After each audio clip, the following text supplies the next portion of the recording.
Hey, welcome back to the channel. It's awesome that you're tuning in. In today's video, we are going to take a close look at the new generation of racing cabinets. This is a very, let's say, deluxe model with some very cool new features. I'm here with Custom Arcade and we're just going to be seeing what are we getting with this, because this is not your typical machine with some Chinese racing games on it. This is some serious products with a Logitech Racing wheel implemented.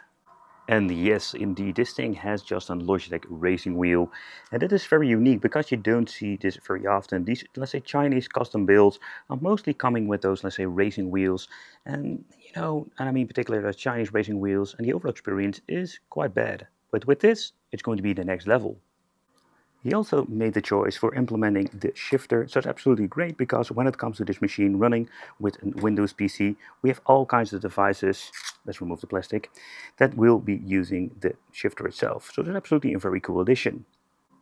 If you're going to be booting up the machine itself, navigation in the Hyperspin will be done mostly by the racing wheel itself, because it has a D-pad and everything that we're going to be needing for navigating through that. But if you have any problems or you just want to navigate the old school way, we do have a keyboard that's implemented within dongle, so we can use that going through, let's say, the Hyperspin, but also when it comes to the games, if you need to type in something, that is super easy to do. Nevertheless, the combination makes it very convenient to control and to play your games.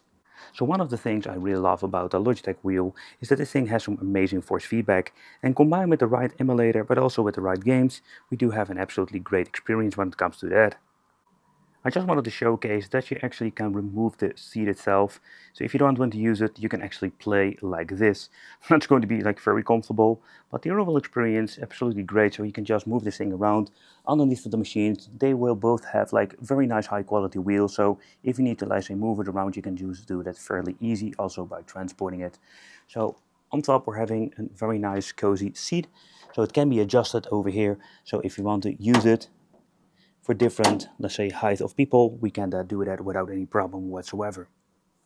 So one thing that isn't implemented, but what's kind of cool in the future, there are even some options for speakers. So they are not implemented in the machine itself as it is, but maybe in the future it would be cool to have this with some surround sound. The cushion itself is also very important. It's kind of hard. So yeah, it's going to be comfortable. If you're looking at the way how it is, it's more like this racing seat, mostly made out of plastic. But yeah, I must say it's quite comfortable. The machine itself comes with a 32-inch beautiful 1080p display, and combining this with a PC, you can play games like Forza Horizon 5, and they look absolutely amazing on this, making this a racing cabinet absolutely the next level. Okay, so the overall cabinet design is kind of cool. The unfortunate thing is there was no nice cover at the sides.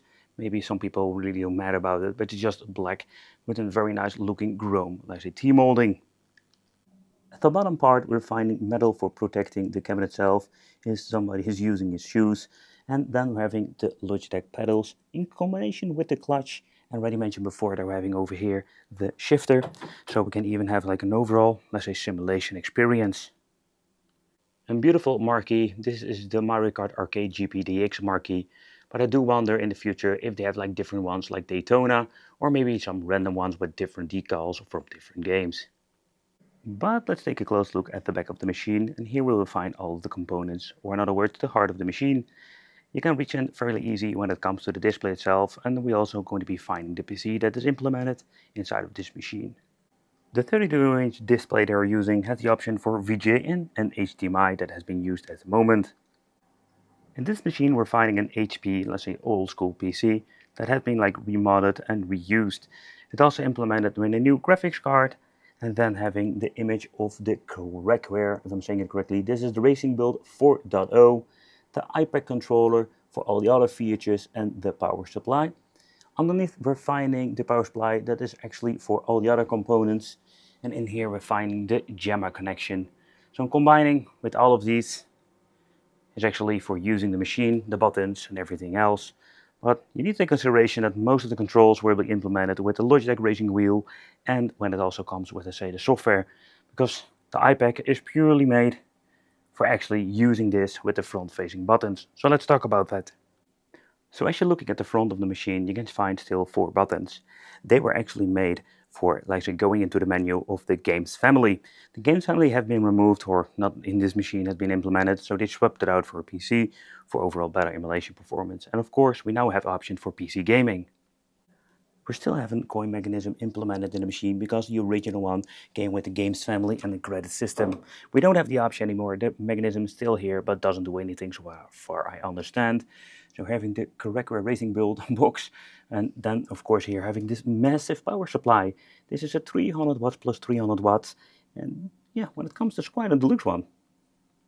So the only thing that you're going to be needing this door for is adjusting the volume, or you can just adjust it throughout the keyboard that is on top of here, and we can adjust it the general volume of the Windows PC there. So there are actually two ways to adjust the volume. But regarding the audio, I'm quite surprised how actually good it is. There are only two speakers on top. I think it would be even more epic, what I already mentioned before, having surround with a subwoofer or a butt kicker, they call it. Yeah, if you're going to be combining that, it's going to be absolutely a legendary situation if you're going to be placing the PC games with some Dolby Surround. But that is something for the future. The two speakers sound absolutely great. So what makes this thing actually like the best machine you can get? The reason is simple, because this plays everything. You have all kinds of platforms that I've never seen before on a racing cabinet from China. Oh yeah, this actually comes from China, but the software itself has been completely reconfigured with every single emulator of all the PlayStations, let's say everything, including some PC games. When it comes to the PC games, I think that's going to be the most appealing to play. That has to do with the simple reason, PlayStation and all the other ones, we do have amazing games, but when you're getting into, let's say, some real simulation, or you're getting with some cool racing games, the force feedback will give you the best overall experience. And we do miss that with some of, let's say, the emulators, but it has to do with the compatibility of the Logitech Racing wheel. However, this is absolutely cool, and we have all kinds of games utilizing the most epic overall experience when it comes to this, let's say, overall racing machine. So we're starting off with some N64. This runs absolutely great on these PCs, so there's no problem whatsoever. What we do need to take consideration is getting where I need to know where all the buttons are. So we're going to going for the automatic drive. Let's see what is configured. I do notice that it is a native resolution. Okay, now I need to search for which button I need to press. There we go. No, I have no idea which one. I have no idea what to do because my acceleration doesn't work. It's really crap. Oh man. You know, that is what happens with all of these emulators. Okay, we can change all kind of song, but nope. Oh, there we go. Yeah. Okay, so when it comes to, let's say, playing some games on N64, it looks absolutely amazing. We don't have the weird stutters, etc. But this is what I mean when it comes to having no force feedback, and we have an absolutely crazy overall dead zone. You can just see it when you're just playing it. And this has to do, I think it comes because you're normally playing with a joystick, and you need to be converting this to a racing wheel. Maybe we do have the option to adjust it a little bit left or right, but the general problem is just we have noticed this a lot when it comes to, let's say, some emulators.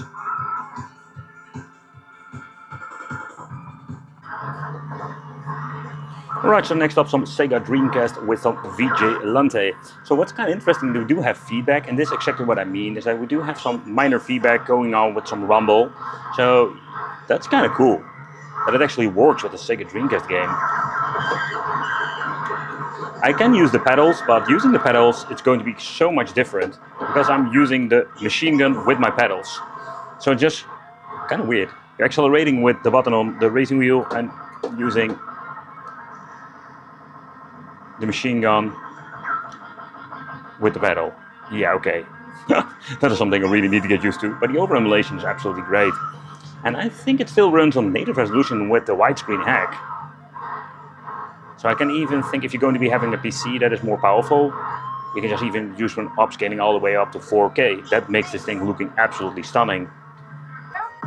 So let's move on to some PlayStation Portable. So yeah, I already mentioned before, so like when it comes to the dead zone of this, oh man, it's absolutely massive, so we should do something about that. We can actually play it. So we use acceleration on the pedals, but can also use it on the steering wheel. There we go.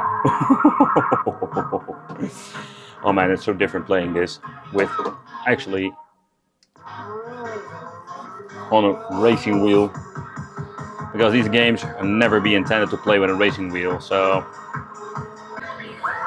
alright, so getting into all the kind of emulators, I didn't have an overall great experience, but we're getting into some Teknoparrot. Oh boy, this is going to be absolutely blast playing some Daytona. The force feedback in this wheel is going to be implemented perfectly in this game. Oh man, now you can actually feel how good and how strong the force feedback of this Logitech wheel is. Okay, it's one of those crazy games that can be found on Teknoparrot. Is going to be one of those, let's say, crazy games like Dirt Racing or something like that. Absolutely crazy, man. This, graphical wise, it looks amazing. Force feedback works perfectly.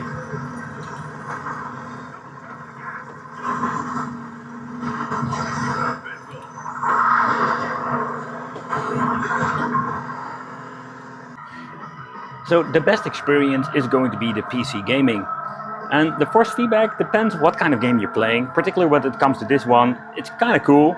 We have no feedback whatsoever, but when you're going to be shooting or you're going to be hitting something, then you will feel no feedback. So it's more of a different feedback. Don't know if you can change it out in the menu, because it's actually a PC game, so most of the time you can just change it out. The same with the button configuration, it's very easy.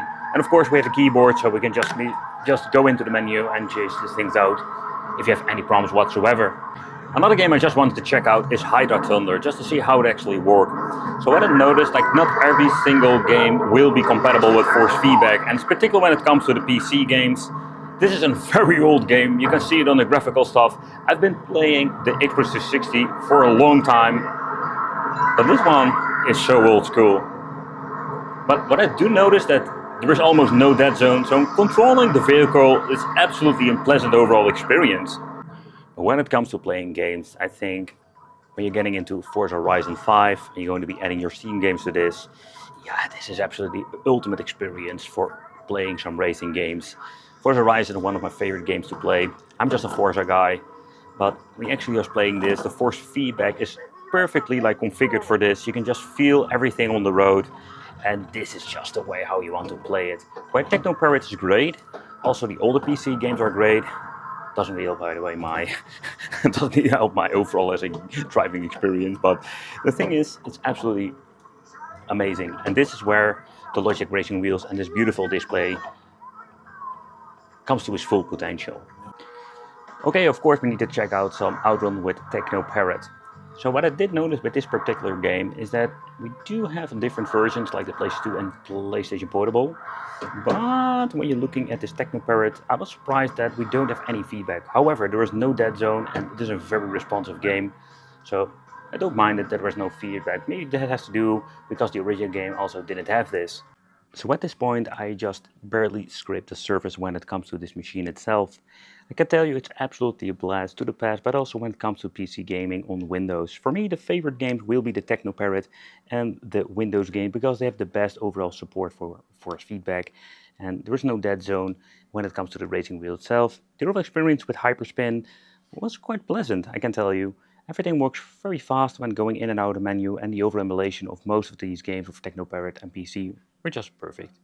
Thank you all for watching, consider subscribing, let me know what you think of a device like this, and it would be great to see you in the next video.